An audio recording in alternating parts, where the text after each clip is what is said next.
Thank you, Liz. Thank you also to the Junior League and to the Community Foundation for pulling this together. I'm not so certain that all of the information is as optimistically rendered as you would all like it to be, or we would like it to be as well, but I do think that there is some particular value that can come out of our conversations this morning, and for that reason, I want to try to limit my remarks as much as possible so that we have a quicker opportunity to get to some of the questions that may be on your mind for all of us. I do want to first, though, tell you a little bit about Quantum Foundation for those of you who aren't quite sure or think you know but don't really or may not actually know what we are and who we are and what we do. The first and important thing about Quantum Foundation is that we are a private foundation. We're not a public charity. What that means for you all is that we're not in competition with you for fundraising dollars. We don't do any fundraising, but we live off the assets that we have invested mostly in the stock market and in some alternatives as well. Now, the good news for us is that we were not hit by the worst of the scandals that occurred in Palm Beach County and elsewhere. Madoff most noteworthy, but some of the other schemes as well. None of our dollars were invested that way. The further good news about the Quantum Foundation is that as we managed with our Finance and Investment Committee through 2008, we managed successfully not to lose as much money as most comparable foundations lost, which means that the bad news is that while we had assets as high as about $170 million a couple of years ago, our assets now are down in the area of around $100 million. Not all that money has been lost in the stock market, though those of you who, like me, had about $170 in your retirement funds and now see about $100 in them, realize that those of us who are riding the market have basically ridden it down like that. Keep in mind that 15 million of those dollars were paid out in grants into Palm Beach County, which is where we do our grant making. And so all of those don't represent losses. In fact, some of those dollars that we paid down represent real investments in our community. We have actually put about $80 million into Palm Beach County in the course of the last 11 years. When we were initially formed, we were formed with assets of only about $130 million. So if you look at our starting point where we are today and how much money has gone out into the community, we're doing pretty well. And from my perspective, Quantum Foundation, certainly in the time before I arrived two plus years ago, has done very well in making its commitment to Palm Beach County and continuing that commitment. We work very carefully to give only a certain percentage of our assets each year because we intend to be a foundation in perpetuity. We intend to be here for the long haul and are therefore investing for the long haul and are making our donations or grants for the long haul as well. Well, for us, what that means is that a lot of the dollars that go out to agencies go out in the form of some kind of either matching grant or as some kind of leveraging opportunity to others. Now, I'd be telling you this in good years or bad, but people probably need to focus on these things more in bad years. That in 2008, for example, for every dollar we put out the door in cash, our organizations at the time that we gave them that money had identified at least 76 cents on each dollar that was available to them in match at that time.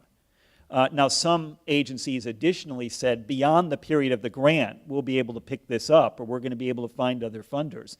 But for us, it's been very important that people see our dollars because we give substantial dollars. Those of you who have experience with us know that the general numbers that we do are higher than the numbers that most other funders do in Palm Beach County in the areas that we're doing. But people can't really come to us and expect that, and they do on occasion ask. We have a proposal in front of us requesting over $1 million right now with no match in it. They can't really expect that they're going to see much success because collaboration, a word that you've heard and you'll hear again from me, that we apply to all of you, saying we look for you all to be collaborative in your approaches to us. We increasingly have looked to one another on this stage to be collaborative as well and to find ways to leverage our own dollars by seeing and understanding that there are other funders. There is somebody else who has an equal or at least equitable commitment to the project that we would have. So I wanted to just say and underscore that word collaboration, that it's working on both ends these days. And while in good times and bad, it's been working on both ends, believe me. The fact of the matter is, in bad times, we have to pay more attention to it. Now, we have, just so you all know, a couple things to tell you. An online grants application process at Quantum Foundation, as does Mary. We are now fully online. Nobody approaches us anymore through sending us a letter saying, would you be interested in funding this particular project? We simply direct everybody to our website where anybody at any time can go online and provide a letter of inquiry which starts the process. Further good news about that is we've removed all of the target dates for letters of inquiry throughout the year, hoping to finally get across what we had intended to get across when we went to this process, which is we'll take proposals at any time during the year. Now, that doesn't mean we're going to be deciding them at any time of the year. We just want to make sure people get them in on your schedule when you're ready to get them in, and so we're encouraging that. Through the letter of inquiry, we're also trying to be aware of your time and your commitments to grant writing, those of you who are in development, to try to make this as simple as possible.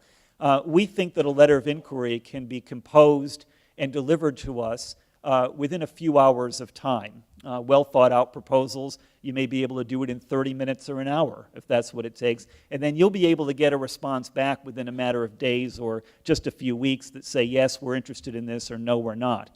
People can provide multiple letters of inquiry to us at the same time, therefore. The idea is to try to make the early stage of this as simple as possible so people don't waste valuable resources seeking dollars from us that really don't fit into our areas of funding in which we're interested. And the areas of funding in which we're interested are primarily three: health, education as it relates to health and sciences, and community betterment as it relates to root causes of health problems. Now, a lot of people, in fact, the great majority of letters of inquiry we get are actually in the area of community betterment, which we say on our website and say every time we go out to talk, that this is the area where there are the least amount of dollars available. And in fact, fully half of the community betterment dollars this year are already committed to our neighborhood initiative, about which I'll talk in a moment. And the same thing happened last year as well. So we get lots of inquiries in the area of community betterment, people hoping, I think, that they're going to be able to stretch our areas of interest into their areas of interest, but tend to be unsuccessful in doing so. So we especially want to be able to get back to people and say, this isn't going to work. Nice try, but maybe you want to try something else that fits more into the area of health or education or community betterment as it relates to root causes of health problems. On our website now, we have put up, I think it's up already. If not, it's available from us and will be up, a logic model of sorts that we are calling our strategic impact framework, or, and I made up the acronym but can't remember it, the Quantum Leap, that you'll find on our website, which will give you 40 measures of success against which we are testing ourselves.